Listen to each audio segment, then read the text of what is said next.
All right, guys. Small delay. I need it. So we went out to the track today. Sunday turned out to be a really nice day. Um, Loaded up. We hit the track. We were on the track by like noon. We were out of there by 2:30. We made 4 runs. Um, our best run being a 12:62. Or 11:62. God damn it! I keep saying 12, dude. It's like this whole fucking talk about the 12 index. I keep thinking 12. It's 11:62. Sorry, guys. Um, so we ran an 11:62, 156.60 foot. The mile an hour was consistently 112. So I think the shedding the weight definitely helped, but I think the weather worked against us.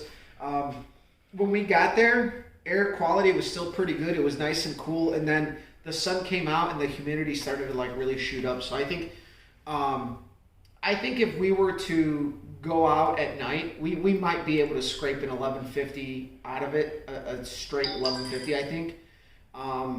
But we won't know. So I think I go on vacation after this weekend, like next weekend. So I mean we. My wife's over there fucking laughing because I say I, but I say I as me. Like you guys watch me, you don't watch my fucking wife. So either way, long story short, God, my fucking phone keeps going off. So either way, long story short, when we get back from vacation, I plan on going out to the track and spending pretty much like a full day, a Saturday out there. So Saturday, they run till like 10 o'clock. So during the day, we're going to figure out what it's going to take to get the car dialed in to run a 12 for the index. And then at night, we're going to chase a lower ET when the weather cools down. And hopefully, it looks like the projection for the next 2 weeks is going to be cool. So hopefully at night, we can get down into the 40s, which would work out for us. And just try to scrape an 1150 out of it. And for me, I just want the satisfaction to be able to say that my car literally ran at 1150 before I put a cage in it. And that's it. It's that stupid. But I think that the weight, shedding the weight helped. I also played today with the torque converter as far as loading up on the converter and launching it. Our first pass was like an 1171. And I was really up on the converter, and the car launched. Like if you watch the launch, it's like super soft. But then I went to a much lower RPM, and actually the car runs faster with a much lower RPM launch because you let the converter flash. But guys tell me like you got to try to get up there as much, and clearly I can only get up on the converter so much before I push past the brakes. So I think like 2200, 2400 is the most my car can handle. So I was up there. And it didn't really make a difference. So after that one attempt at really getting up on the converter, I went back to like my just off idle, a little bit higher RPM, like 1500. And the car ran good. I mean, we ran an 1162, 1168, and 1170. And by the time we ran that 1170, there was a bunch of heat in the car. So we know that if we run the car in the heat, whatever the number falls in, I know I can redo the number back to back to back. And it was the same thing when we ran at Cordova last September. The car ran 12 O's like all day in the heat. So, but it was really muggy and super hot and really bad air. We're by the lake. Huh? We were right by the river. Yeah. So Cordova, you're real close to the river right there. You're almost right next to it. So either way, I'm happy. I think really what my car needs to push it past an 1150 is a gear. I really need a 430. I shift at like 67. It hits at like 7. And then because I made up for the delay in my reactions, so I set my shift light to 6700 RPM. And by the time I shift, now if you guys go back and watch some of my racing videos, you can see my shift light is on for a little bit. It hangs on because I'm a little slow to react to the light, but I've learned to make up for that. And like any driver, you either have to change the way you do your reflexes or you have to compensate for them. So I just compensated for them. I set the shift light 300 RPM under 7,000, and then by the time I shift, it hits at about 7. And at Cordova last year also, that one Friday night we did a lot of testing. I think I made like 10 runs that night. I played with the shift points. I set it up to 7, and you could really feel the car nose down because of that delayed reaction of the pulling the shifter. So really, The 67 is a sweet spot for my car, and I'm fine with that.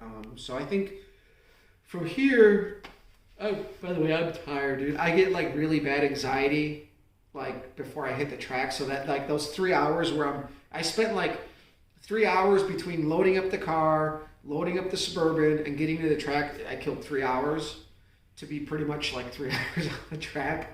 But like my body works double, so usually like any day at the track, like dude, it's only like 6 o'clock and I'm done. Like I'm tired. So really, I think we're gonna try to go out for a points program at our local track, and run some index races and go from there. I need to get serious about racing. The car runs pretty consistent. I'm pretty good with my motions, and I'm more confident with that. And I just need I got a friend who runs at the local track. He does points, so I think I mentioned it before, I'm gonna work with him, and maybe we can make a series out of it where we could see how far we can take it being in the point system. And at this point, I'm just gonna continue to run the motor. I really want to take it out, but you know what? After today, it's like cemented that thing just still runs good. There's no reason to pull it out. So I'll put the videos from the track on there, a couple of pictures after this. Most importantly, share, like, subscribe, follow me on Instagram, Copper Cutlass. And hopefully you guys enjoyed it. I mean, it was a small little project to knock some weight off the car. We went 0.6 faster, but I really do think I'm at that threshold where unless you really make a big change, you're not going to see a big gain. And I think it's because I run a smaller cubic inch motor. I witnessed this with a friend of mine when his car, he was starting to get into the 10s, but he had a big block. And, once you cross a certain threshold, that 10th is going to be a lot more work than it would when you had a 12-second car. And I think we're right there. I mean, I honestly think that we're at that threshold just because of what we got going on and the setup we have. I think the last major change I can really make to take advantage of my combination would be a gear. And ideally, I would need a 456, but I really want to do a 430 because I can still run a 31-inch tall street tire and get away with it being almost like a 390 on the street. So the 430 is literally like, that's it. If I go to a 456, there's no going back.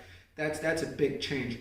But I have 1,000 RPM of real estate on the big end because I hit the traps at 6. So either way, I know I fucking said goodbye and share, like, subscribe, and all that bullshit. And I'll let you guys go. So we'll see you around.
Job. That thing is cool.